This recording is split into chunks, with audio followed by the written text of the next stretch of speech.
at the start of the season as to whether this package could really go all the way. But there's no question anymore. What a special year it's been.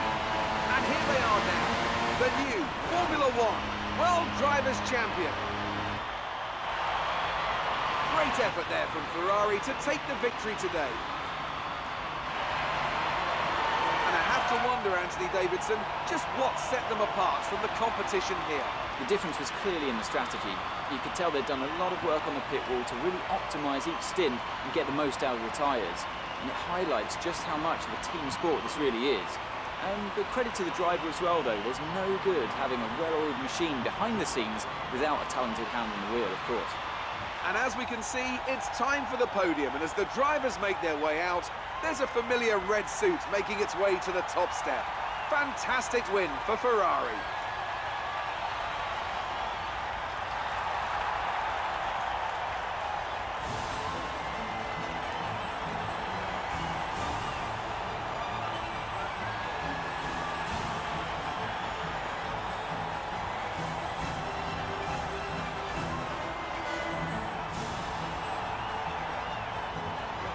So then, it's time to see how this result affects the Drivers' Championship. This also means that there's no catching our leader anymore and we crown a new World Drivers' Champion.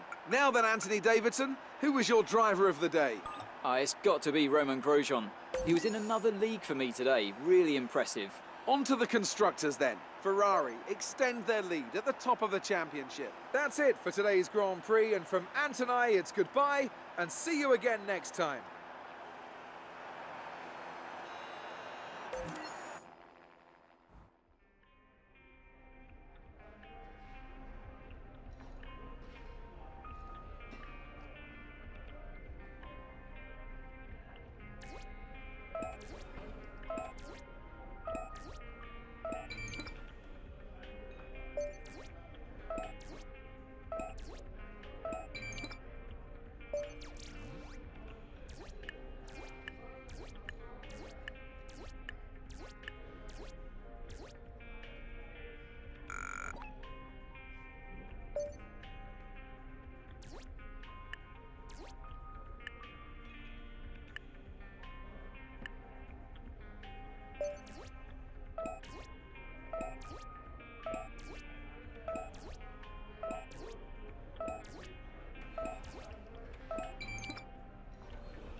The safety car may be deployed if there's an incident or if the conditions are too dangerous to drive in.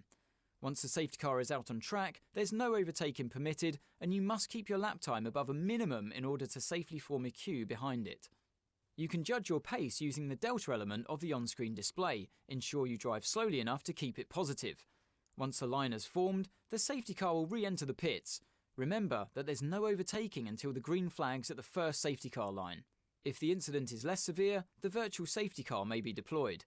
It's not necessary to form a queue under the VSC, but just stay above a certain delta time and obey yellow flag rules until the virtual safety car period comes to an end.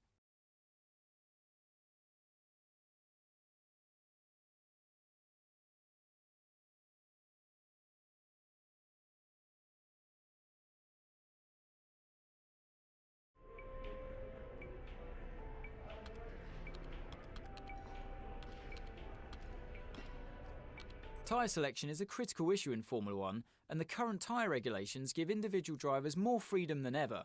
Pirelli allow 13 sets of dry tyres and 7 sets of wet tyres for a full race weekend, so you need to be careful to make your allocation last the distance.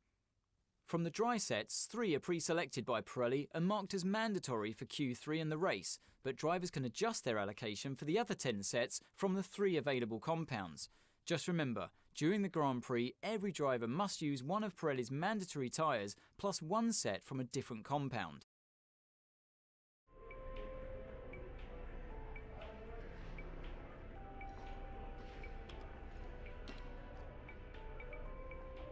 Races aren't won from the start line, but they can be lost, so getting a good start can make an important difference to your Grand Prix. As the lights come on, engage the clutch by holding the gear up button. Then, feed in the throttle to build up the revs. When the lights go out, release the clutch and it's away we go. But be careful not to release the clutch too early, or you may end up jumping the start. If your RPM is too low when you drop the clutch, your car may go into anti-stall. Don't panic if this happens, keep a cool head, clutch in, build up the RPM and then release the clutch just like the start procedure to get underway again.